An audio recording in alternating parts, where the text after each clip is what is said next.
নমস্কার। চর্চা দুর্গাপুর, সাথে আমি কৌশিক।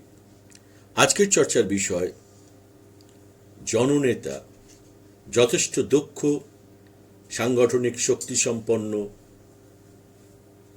দলত্যাগী, তৃণমূলী শুভেন্দু অধিকারী বিজেপিতে গমন এবং এরপরে বিজেপিতে তার অবস্থান এবং তার গুরুত্ব কতটা থাকবে। তার আগে সোশ্যাল মিডিয়ায় ভেসে বেড়ানো একটা গল্প শোনাই।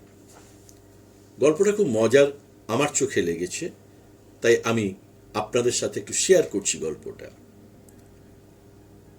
এক অর্থোপেডিক অর্থাৎ অস্থি বিশেষজ্ঞের কাছে একজন গিয়েছেন, হাতে প্লাস্টার, হাত ভাঙা।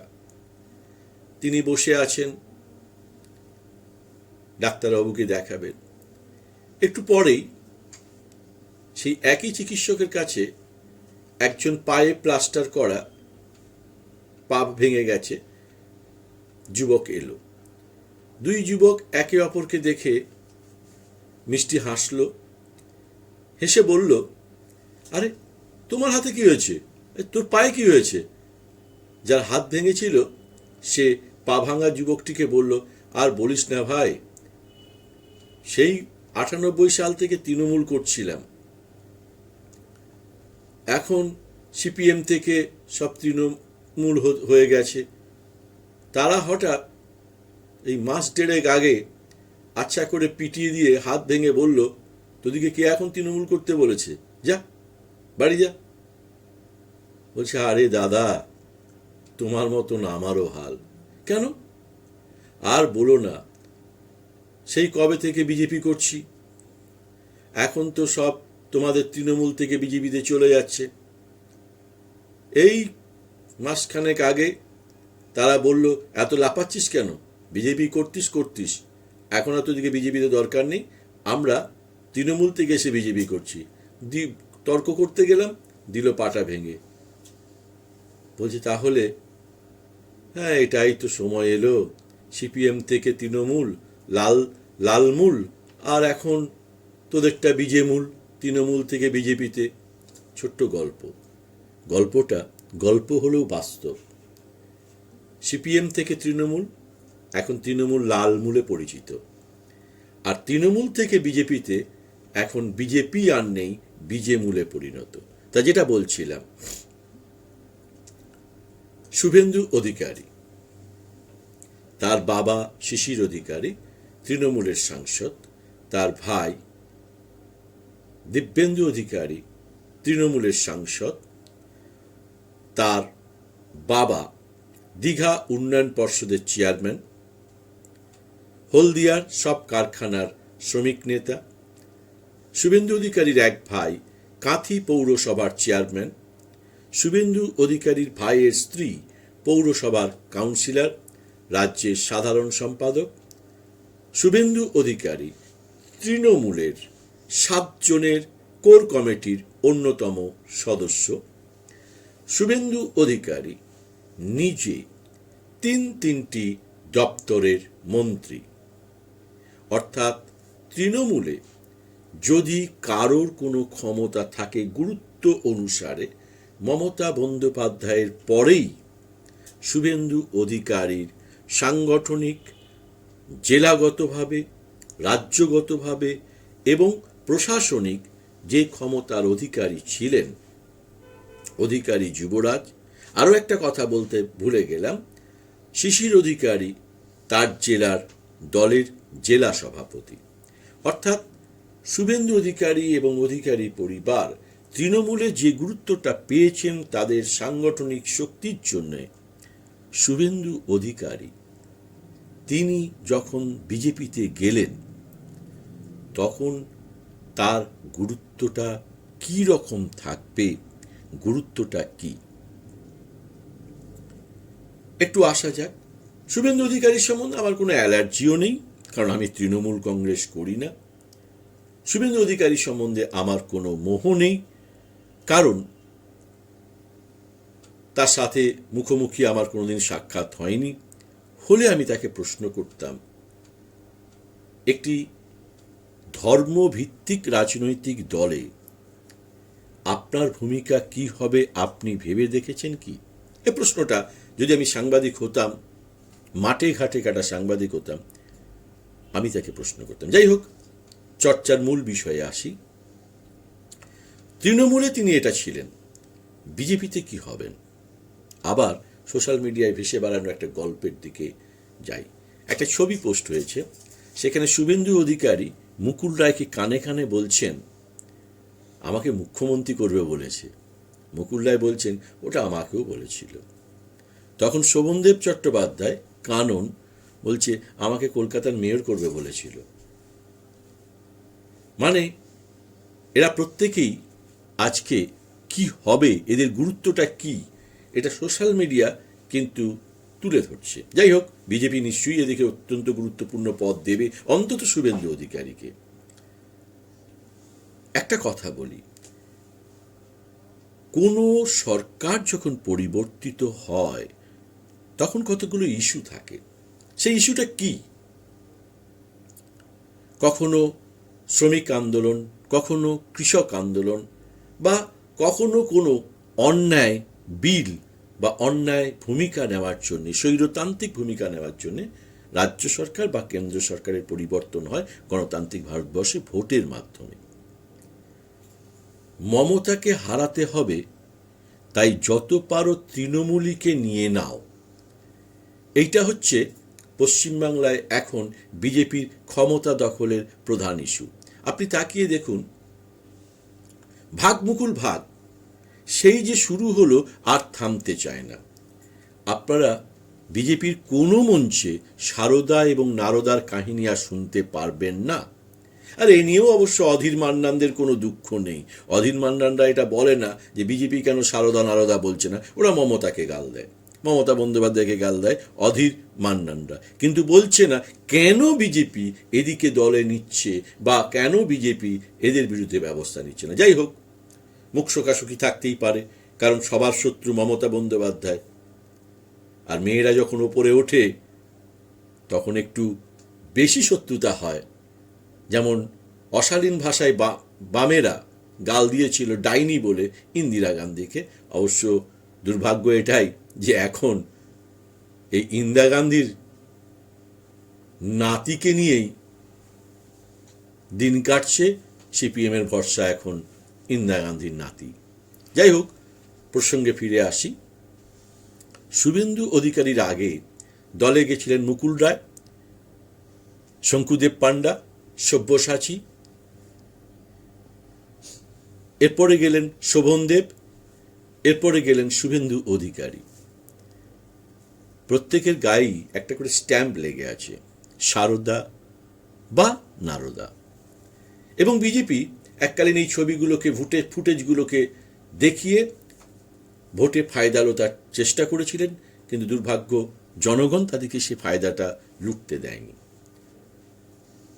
লোকসভা ভোটের পর যখন তৃণমূলীদের অবস্থা সত্যিই খুব খারাপ হয়ে গেছিল, বড় বড় নেতারা সুইচ অফ করে রেখেছিলেন, জেলা নেতারা ফোন ধরতেন না, তখন কিন্তু এই শুভেন্দু অধিকারী জঙ্গলমহলে বা অন্যান্য এলাকায় বুকটা চওড়া করে, সিঁড়ির ডাঁটা সোজা রেখে, নিচুতলার কর্মীদের পাশে দাঁড়িয়ে সেদিন সাহস এবং মনোবল বাড়াতে চেয়েছিলেন এবং পেরেছিলেন, সক্ষম হয়েছিলেন। মমতা বন্দ্যোপাধ্যায় একটা জিনিস ভুল করলেন, যেটা আমি সেদিনও বলেছিলাম, 50টা আসন দিয়ে দিলে শুভেন্দু অধিকারী দলত্যাগ করতেন না। আজও আমি বিশ্বাস করি।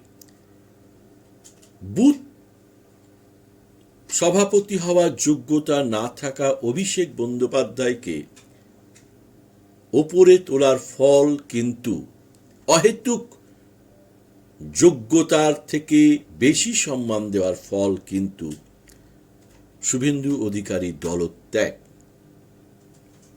কারণ শুভেন্দু অধিকারীর সাংগঠনিক শক্তি আছে এবং তিনি জননেতা, ফলে অভিষেকের ছবির নিচে দাঁড়িয়ে তাকে অভিষেক জিন্দাবাদ বলা সম্ভবপর নয়।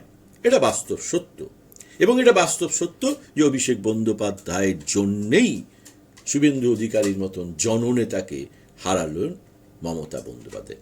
তবু শুভেন্দু অধিকারী কি আদৌ আদৌ গুরুত্ব পাবেন? মুকুল রায় কতদিন পরে একটা সহসভাপতি, যার কোনো ভূমিকা নেই। রাহুল সিনহা, তার গুরুত্বটা কি? কিচ্ছু না। অর্থাৎ বিজেপি আর বিজেমূলের মধ্যে, বিজেপি এবং বিজেমূলের মধ্যে একটা তীব্র সংঘাত লাগবে। নির্বাচন ঘোষণা হতে দিন, নির্বাচনের টিকিট পাওয়া শুরু হতে দিন, দেখবেন বাংলার বিজেপিকে নিয়ে চরম অস্বস্তিতে পড়ছে এই অমিত শাহরা। বাউলের ঘরে ভাত খাওয়াটা তখন তারা ভুলে যাবেন, বাউলের ঘরে ভাত খাওয়াটা ভুলে যাবেন। তারা তখন ভাববেন, এ বাবা কি করলাম। যদি, আমি আবারও বলছি, আরএসএস সমস্ত ক্ষমতা ধরে, আরএসএস ঠিক করবে কারা টিকিট পাবে, কারা টিকিট পাবে না। 18টা আসন, 18টা আসনের মধ্যে দেবশ্রী চৌধুরীর থেকে অনেক বেশি যোগ্যতা রয়েছে কিন্তু লকেট চট্টোপাধ্যায়ের কিংবা আরো অনেক সাংসদের, কিন্তু তারা কেউ পাননি। দেবশ্রী হচ্ছেন আরএসএস এর নিজস্ব লোক, আর বাবা রামদেব ইনি বিজেপির একটি কমণ্ডলু। তো এই কমণ্ডলুকে বিজেপি সহজে ছাড়তে পারবে না। হিন্দিভাষী জগতে এই রামদেবের একটা বড় প্রভাব আছে, এবং রামদেব আবার অতিরিক্ত মোদি ঘনিষ্ঠ। লক্ষ্যটা দেখুন, প্রথমেই শুভেন্দু বিজেপির কাছ থেকে চ্যালেঞ্জে, বিজেপি, আমি বিজেমূল বলছি, মুকুল রায়, শুভেন্দু অধিকারী, শঙ্কুদেব পান্ডা, সব্যসাচী, সুনীল মণ্ডল, এদিকে আমি বিজেমূল বলছি। বিজেপি, লকেট চট্টোপাধ্যায়, রাহুল সিনহা, দিলীপ ঘোষ, এরা হচ্ছেন বিজেপি। তো এই বিজেপির কাছ থেকে চ্যালেঞ্জে প্রথম ধাপেই, প্রথম দিনেই হেরে গেছেন বিজেমূল শুভেন্দু। কেন? নাক্ষপ্তা দিয়ে আবার তৃণমূলের পতাকা ধরা জিতেন্দ্র তিওয়ারি, ঘটনাটাই শুভেন্দুর হার প্রথম দিনে। জিতেন্দ্র তিওয়ারির কাছে পাঁচিল হিসেবে আসে বাবুল সুপ্রিয়। মন্ত্রী বাবুল সুপ্রিয় কে? রামদেবের এক অতি ঘনিষ্ঠ ব্যক্তি। অর্থাৎ উপরতলায় বাবুলের যথেষ্ট প্রভাব আছে, এবং বিজেপি বাবুল বিজেমূল শুভেন্দুর অনুরোধকে ডাস্টবিনে ফেলে দিয়ে জিতেন্দ্রকে বিজেপিতে ঢোকা বন্ধ করে দিলেন।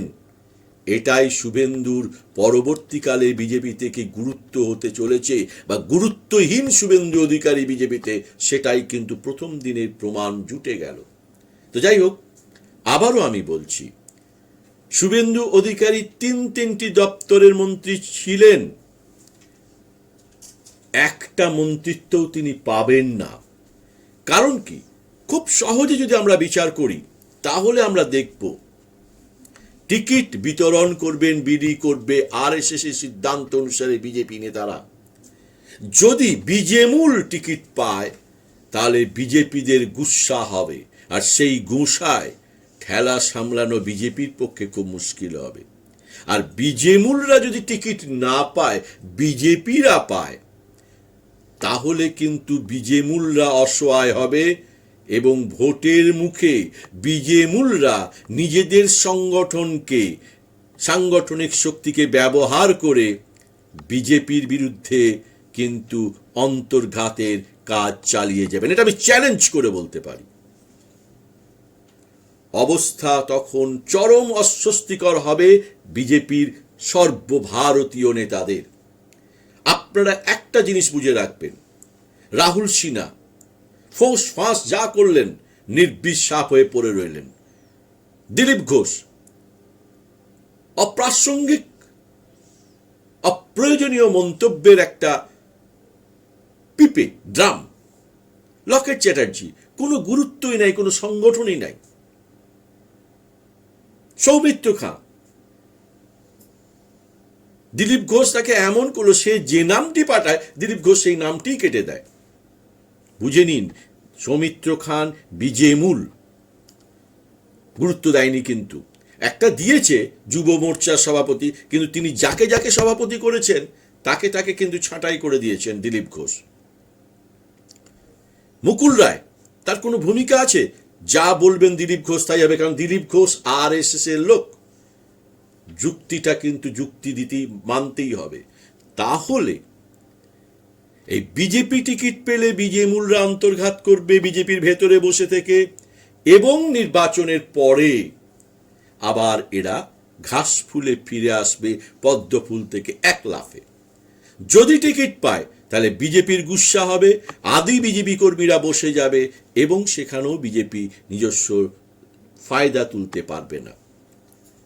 তারপরে আসা যাক অন্য এক ছবিতে। কয়লার 100% দায়িত্বে এবার বিদেশিরা আসছে, অর্থাৎ বিদেশি সংস্থা আসছে। চরম অস্বস্তিতে পড়বে বিজেমূলেরা, কারণ এই শুভেন্দু অধিকারী জননেতা, লকেট চট্টোপাধ্যায়, দিলীপ ঘোষ, রাহুল সিনহা, সায়ন্তন বসু, রাজু বন্দ্যোপাধ্যায় এরা জননেতা নয়। তাহলে আজকে ঝাড়খণ্ড দুমকা, মুর্শিদাবাদ থেকে বোলপুরের অমিত শাহের সভায় লোক আনা হতো না। বাংলাকে এরা বোঝেই না, বাংলাকে এরা জানেই না। বাউলের ঘরে ভাত খেলেই বাঙালি হয় না। রবীন্দ্রনাথ অমিত শাহের নিচে ভাবতে পারা যায়? ভারতবর্ষের প্রথম নোবেল প্রাইজ এনেছিল। কি হবে কয়লাটা যদি চরম বেসরকারীকরণ হয়? বিদ্যুতের দাম প্রথমেই বেড়ে যাবে, কারণ কয়লা ছাড়া বিদ্যুৎ উৎপাদন হবে না।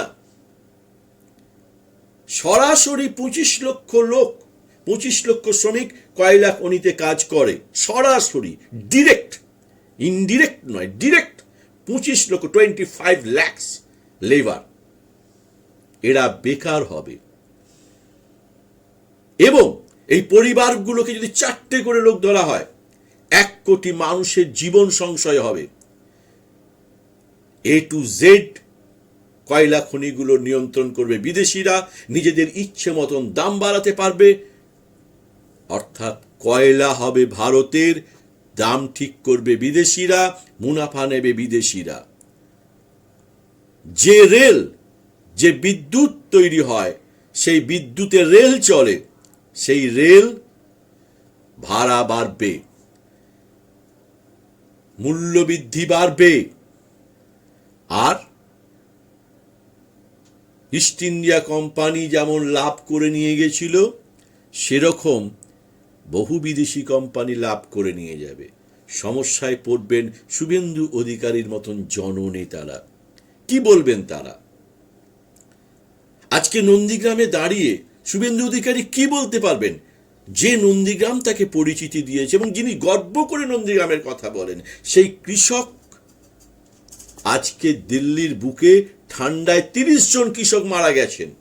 সারা ভারতবর্ষে মানুষ সেই মানে অসহায় মৃত্যুর মুখে পড়ে থাকা কৃষকদের জন্য সম্মান শ্রদ্ধা প্রদর্শন করছেন। আজকে কিন্তু শুভেন্দু অধিকারীর সামনে সেই প্রশ্নটা আসবে, সেই প্রশ্নটার মুখে দাঁড়াবেন শুভেন্দু অধিকারী। তারপর অর্থাৎ বিজেমূল আর বিজেপির লড়াই ভয়ঙ্কর জায়গায় নিয়ে যাবে বিজেপিকে। অমিত শাহরা যাই করুন, আমি আবারও বলছি, কখনো আদিবাসীর ঘরে, কখনো চাষির ঘরে, কখনো বাউলের ঘরে খেলে হবে না। আপনি জানেন প্রকৃত বাউল কি করে? প্রকৃত বাউলের গান কি? না। আপনি জানেন এটা গরবা খেলা নয়। বাউলের সংস্কৃতিকে জানেন? আর কোনো মানুষের ঘরে গেলে হোটেল থেকে খাবার এনে খুব সহজেই খাওয়া যায়। আপনি কখনো জানেন 1 মাসে 100 টাকা বেড়ে গিয়েছে গ্যাস? আমি আবারও বলছি, এই দাদার অনুগামী যারা আছেন তারা তখন বারবার বলবেন, দাদা নিজের দল করলেই ভালো করতেন, কেন বিজেপিতে এলেন? কারণ ট্রেন বিক্রি, প্ল্যাটফর্ম বিক্রি, এএসপি বিক্রি, ডিএসপি বিক্রি, কয়লা খনি বিক্রি, বিপিএসিএল বিক্রি, ইন্ডিয়ান অয়েল বিক্রি, বিক্রি বিক্রি বিক্রি। নাও নাও আমার ঝুড়িতে, সেই শ্যামল মিত্রের গান, আমার ঝুড়িতে আছে অনেক কিছু, যা নেবার নিয়ে নাও। এবং সাধারণ মানুষ এই প্রশ্নটা করবে, 2 টাকা কেজি চাল 700 টাকার গ্যাসে ফুটিয়ে খেতে হয়, আর কালো টাকা 100 দিনের মধ্যে ফেরত আসেনি, নোটবন্দি 50 দিনের মধ্যেও ঠিক হয়ে যায়নি, প্রতি বছর 2 কোটি চাকরি হয়নি, করোনা 21 দিনের মধ্যে নিশ্চিহ্ন হয়নি, 2025-এ অর্থ ব্যবস্থা 5 ট্রিলিয়ন, একটা পাগলের পাগলামি। এই প্রশ্নগুলো বিজে মূল্যে জবাব দিতে হবে। চর্চা দুর্গাপুর আবার পরের দিন।